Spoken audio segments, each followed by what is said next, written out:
రాస్కోర సాంబా ఈ డైలాగ్ ఎంత ఫేమస్ మనందరికీ తెలిసిందే.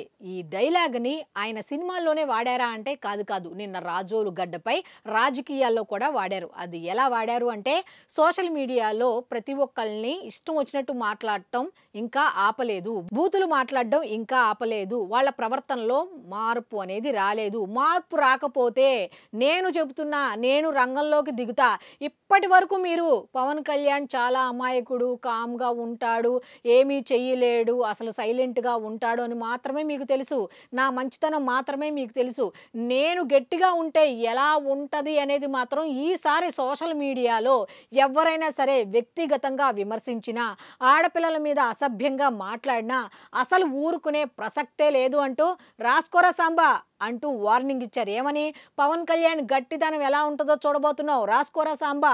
అంతటితో ఆపారా? అంతటితో ఆపలా. 2029 నాదే, మరో 15 ఏళ్లు కూడా మావే అన్నట్టుగా ప్రజలు మాకు సహకరించాలి అని ప్రజలకు కూడా విజ్ఞప్తి చేశారు. మీ ఆశీస్సులు మాకు ఉండాలి అన్నట్టుగా ఏ విధంగా కనెక్ట్ చేశారు అనేది ఒకసారి చూసుకోండి.